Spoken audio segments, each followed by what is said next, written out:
Okay. Good afternoon, everyone. I wish to call to order this special meeting of Council on June 7th at 5 p.m. Council would like to acknowledge the Ucluelet First Nation on whose traditional territories the District of Ucluelet operates. Notice of video recording. Audience members and delegates are advised that this proceeding is being video recorded and broadcast on YouTube and Zoom, which may store data on foreign servers. Looking for approval of the agenda? Move approval. I'll second. All in favor? Opposed? Carried. And adoption of minutes. There's no minutes, so moving on. Public input here. This is an opportunity for members of the public to provide input. Speakers will have 2 minutes to present unless council votes to extend a speaker's time. Please note that this is not a question and answer period, and council is under no obligation to enter into a debate of any issue. That said, we are more than happy to receive your comments. We ask that all speakers state their name and address and the topic. If you're attending via Zoom, please raise your hand. Please raise the hand icon to speak, and if you're attending by telephone, hit *9. You think I'd have that ready after 2 years, but okay. Are there any members of the audience who wish to speak? No? Okay. Going to move on. Are there any members that wish to speak via Zoom? Please raise your hand icon. There are no hands raised at this time. And any attending by telephone? Please hit *9. There are no callers at this time. And have we received any emails to the community input? There are no emails in community input. Thank you, Paula. Moving on, delegations, we don't have any. Any unfinished business? Okay, you guys are an easy bunch today, thank you. And moving right on to why we're here today, bylaws, Monana Road, Housing Development, 221 Monana Road. Welcome, Mr. Gregg. Thank you, through the mayor.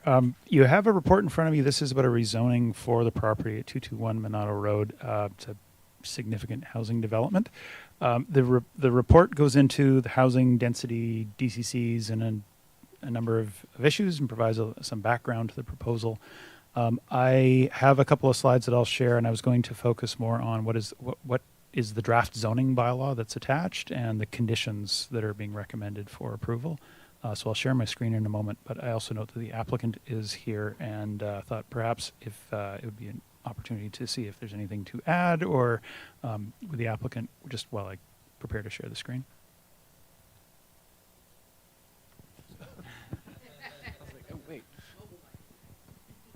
I don't have a lot to add. I just would like to say thank you for the attentiveness that this project's been receiving. Seems like we're going in a good direction, and we look forward to continuing to work with everyone on it. The one thing that's changed, I think, since we were here, 2 weeks ago, is we are pushing for no vacation rental zoning. So it's all just long-term residential. And we appreciate that, because that obviously makes it, we can talk about other better things about the development and push that aside. So thanks for making that change. Appreciate it. So through the mayor, council has, seen this. Here's an overview of the project at 221 Monano Road. It is a mix of housing types that are being proposed. It is 212 units overall that are being proposed. Of those, it's 78% would be rental or affordable and attainable housing in various forms. And this is an updated site plan with a little more sort of detail than the conceptual site plan that was provided. So as you're aware, there are a number of forms of housing that are being proposed. The red buildings would be rental apartment buildings, sort of broken up into blocks of, I believe it's 7 units up and 7 down, so 14 units total within those. There would be some attached townhouses, which are sort of the darker blue. The lighter greenish blue would be sort of single family or duplex units that would be attainable. The orange would be the free market houses, and that clarification is excellent to know that those are being proposed really to be housing, that not to have vacation rentals or B&Bs, but that they would have the ability to have a secondary suite. which could be for a family member or a long-term rental.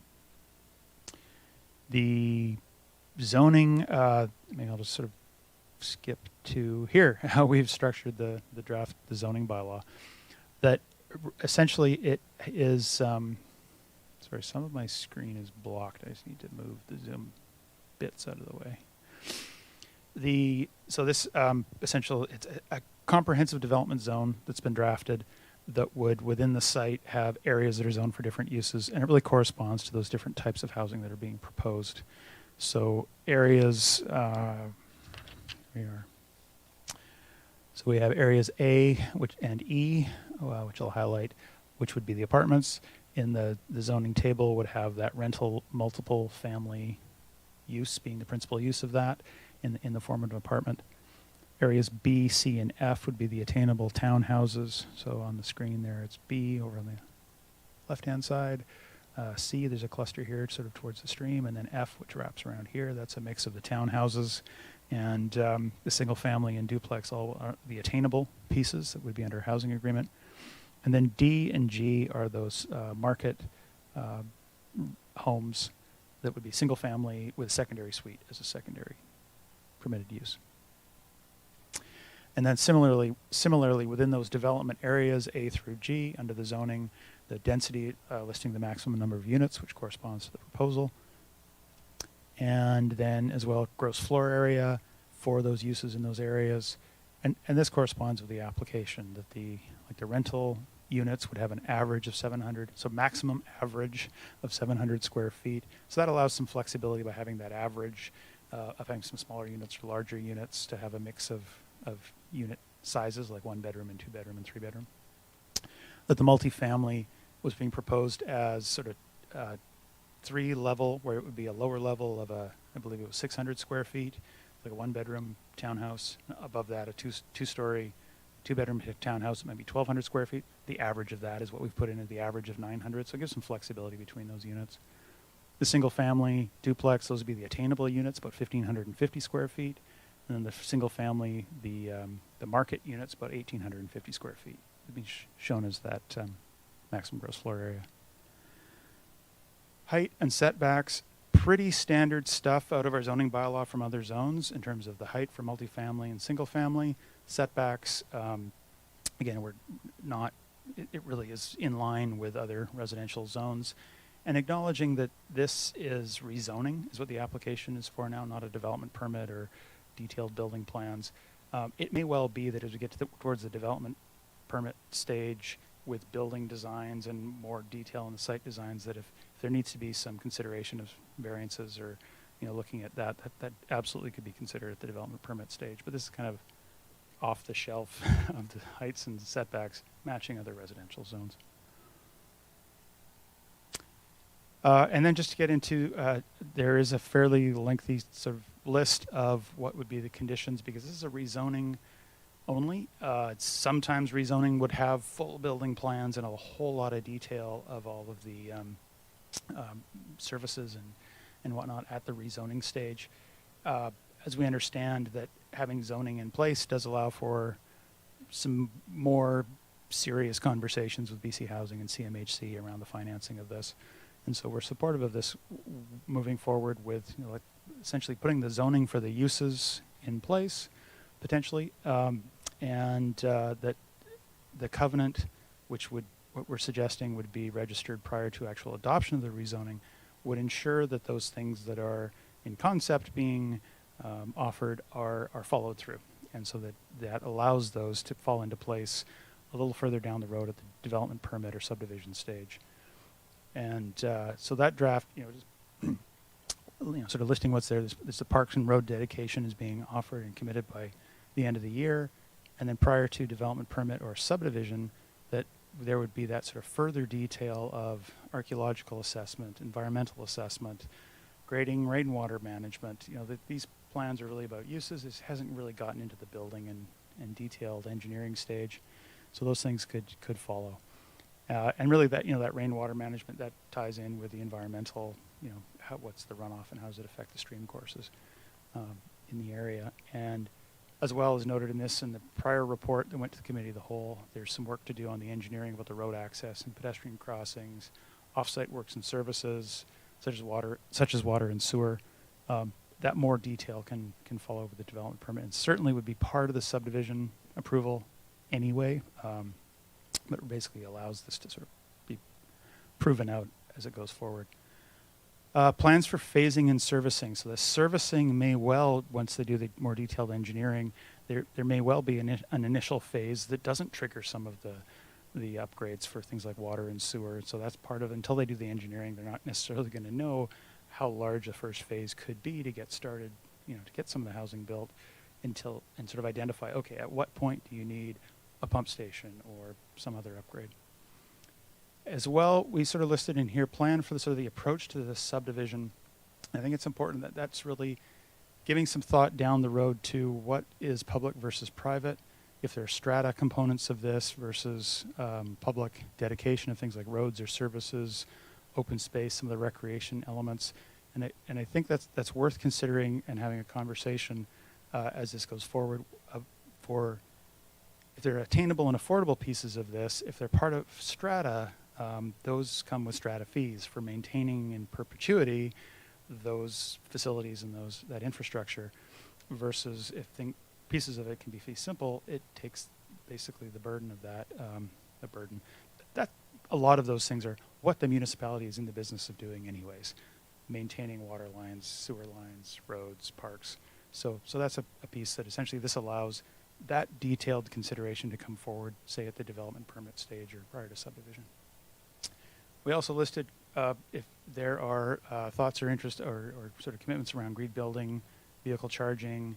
Some of that's starting to get into the details you see at the DP stage. Engineering, just to remind that the tsunami flood hazard, there's a question there that has to be sort of looked at with some specific engineering and answered prior to subdivision. This allows that to, could be you want to answer that at the rezoning stage. I think this would put it to another day, essentially. And the last things would be planning for the trail construction and, again, a phasing, depending on how the construction phasing goes. Is it all up front, or is it going to happen sort of as the housing is built out? This allows that sort of detail to come slightly down the road. And then details for housing agreements for the rental and affordable housing. And the way we've drafted it, so the applicants have proposed a minimum of 10 affordable rental, a minimum of 88 rental apartments, and a minimum of 67 attainable ownership houses or duplexes or townhouse units. Those are all within their development plans. And a little more detail is helpful as this sort of sets up for the housing agreements and having that conversation of, is there a mix of like 1 bedroom, 2 bedroom, 3 bedroom within like the affordable rental? Is there a mix of, similarly within the sort of free market rentals? There was some discussion at the council table of what does that look like. So we just sort of took a crack at starting to frame what that would look like. That could be then put into a restrictive covenant. And similarly, the attainable ownership houses, duplexes, townhouse units. It's roughly the split of sort of 40% 1 bed, 40% 2 bed, and 20% 3 bed units. There isn't science or anything behind that. That just was kind of a starting point that seemed like a likely or reasonable balance, but I think that's something we just wanted to sort of put out there. Some level of that kind of detail. If there's adjustments to that between the applicant or council sort of preference, that's probably a good point of discussion. Beyond that, I think it's really, let's see if there's any questions on any of that going forward. Thank you, Mr. Gregg. Any questions? Councillor Kent? I have a question regarding this slide, actually. So, when I was reading it, so the median income for Euclid is just under 62,000, correct? Correct. That's the median income for all households, which lumps together, and I had a slide somewhere of that would include like a single parent household versus, if you had, couples with kids, they're at different levels, but averaged out median all households, it works out to about 62,000 according to the last census. And how did those percentages come about? the 80% median income. So 80% median income is kind of a common target for affordability.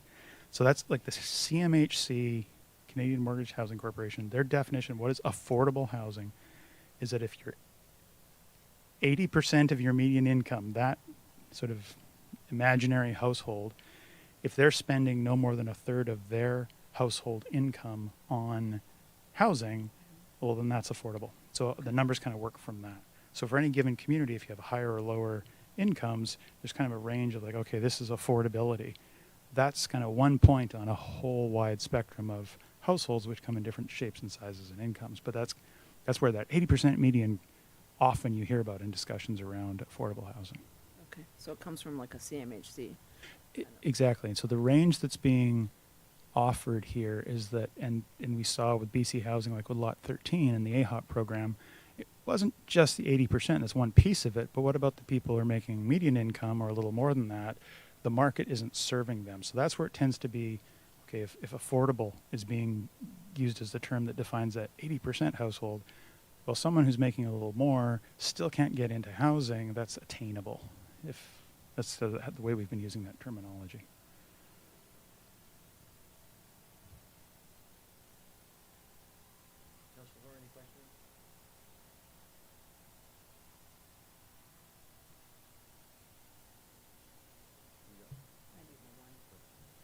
I'm just looking at the percentage, 1 bed, 2 bed, 3 bed, and I know that that's just a starting point. I keep hearing more and more about families that are not being able to find places. So that would need to be like a 2 bed or a 3 bed. And I don't know, I just feel like I look at it and I feel like the 3 bed might be a little low. That's just a gut. I know that's in the weeds, being in the weeds, but.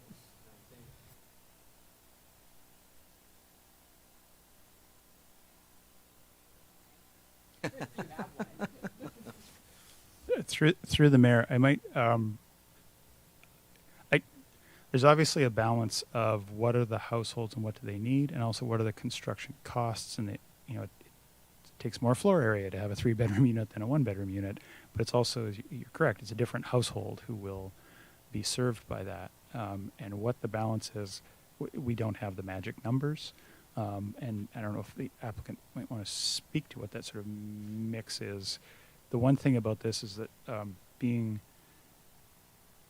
rental within a development like this, where there's a housing agreement and a little more oversight, these are not likely to be the kind of, I would not expect these to be the situation where you see some households in town right now where if it's a 2 or 3 bedroom house, you have a gang of people who are renting it and squeezing in there. And they're really, it's one of the things in the housing needs assessment. You have people who are underhoused in that there aren't enough bedrooms for all the people who are actually living under that roof, and it causes issues.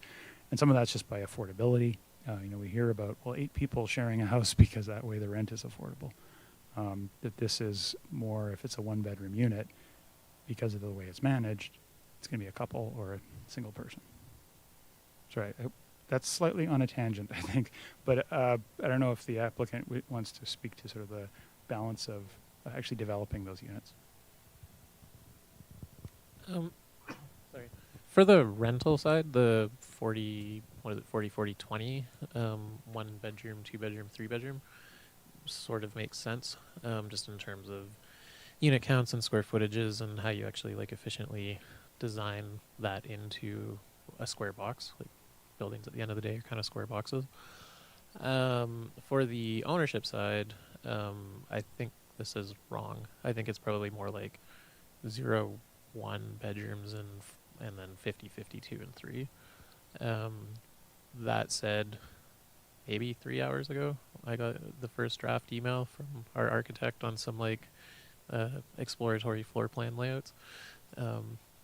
So I think this is a part that we can, probably over the next week or two, have a much better kind of study behind as far as how to best utilize those footages, square footages, and kind of get back to on that. But the apartments for sure, it's going to be leaning more towards 1 and 2 bedrooms, just in terms of how you kind of structure that in an efficient manner from a building standpoint. That makes sense. It's sort of a, let's just say it's a sore point this week. A friend of mine appears to be losing her house, a long-term employee at the co-op. She's family, kids, and we may be losing her. And so,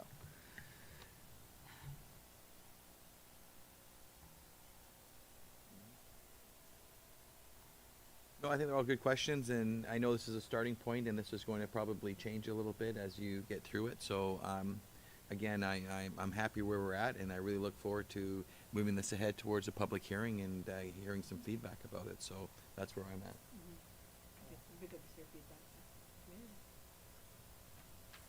So no more questions for Mr. Gregg or the applicant?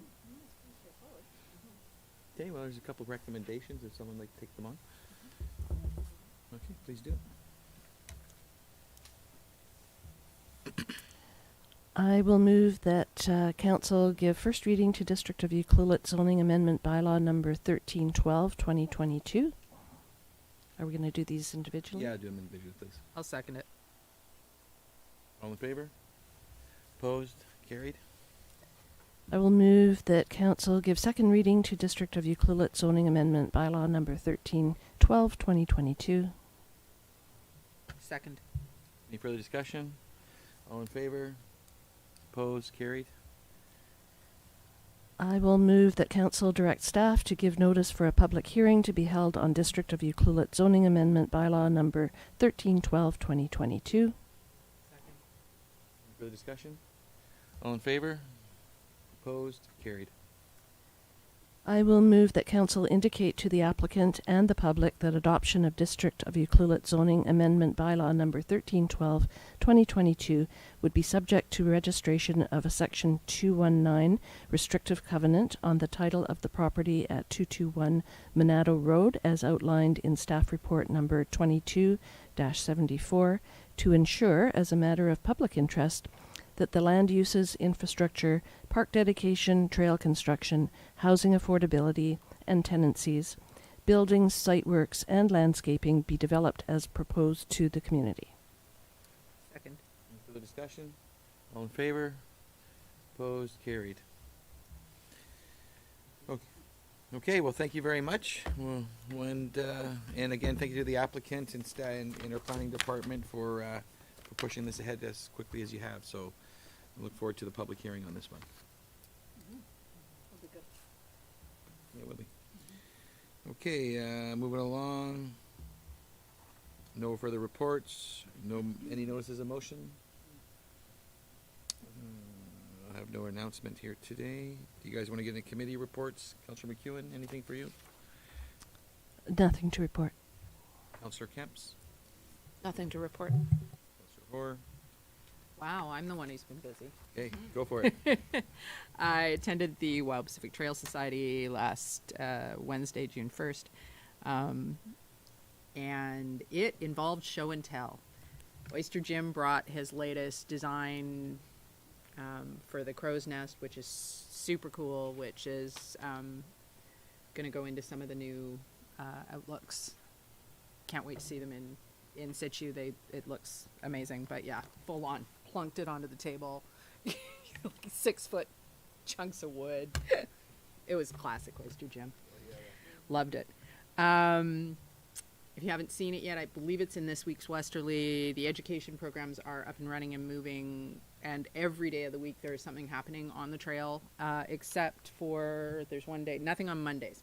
But every other day of the week there are tidal pool walks, there are forest walks, there are all sorts of things, and it's done both by the new naturalist Gemma and also the aquarium's doing some. They're partnering with other groups, so it's really, really cool. What else? I then on Sunday with Dwayne and Bruce, I attended their visioning session. We talked about where the Trail Society is going, what they're doing, what their focus is going to be for the next year-ish. They always like to have a plan, and that's actually not a bad thing. So it's always a really invigorating meeting. So that was fun. And now we're here. Thanks for attending those. And look, who joined us? Councillor Cole, how are you? I'm well. I've been here. I was just stuck in a parking lot of traffic. If it's all right with everybody, I'll report out on this last week the next time, if that's okay. That totally makes sense. Okay, thank you. And I too have nothing to report, so we'll move on to question period. This is an opportunity for the public to ask questions and provide comments on items that have been addressed on today's agenda. Items not related to today's agenda will not be heard. Are there any questions from the audience? Okay, no questions. And are there any questions via Zoom or the telephone? Again, reminder to please use the raise your hand icon. There are no hands raised on Zoom and no callers at this time. And lastly, have we received any questions via email to communityinput@uculet.ca? We did receive one email. If Yeah, please read it. okay. Be great. This is from Sherry Hayward. It says, "To whom this may concern, please accept this letter in support of the Monado Bay project. I was offered a job in Ucluelet but had to turn it down as I had nowhere to live. Nowhere to camp, nowhere to put a trailer, nowhere to rent. Nothing I could afford to buy. I am 57 years old. I can't sleep in my car. Actually, there's nowhere to park the car either. I am a single professional woman ready to embrace the West Coast life, but unfortunately I have no home there. I would contribute to the community and be an ambassador to the area. I am looking forward to some critical projects needed for your community in Ucluelet. Sincerely, Sherry Hayward." There are no other emails. Okay, thanks for the email, Sherry. We do appreciate that. And hearing nothing else, we are now adjourned at 5:27. Have a great night and safe travels, Councillor Cole. You must be, is that a bicycle in your back seat? Oh, yeah. And 5 more strapped to the roof. Take care. Be safe out there. Thanks. Bye-bye.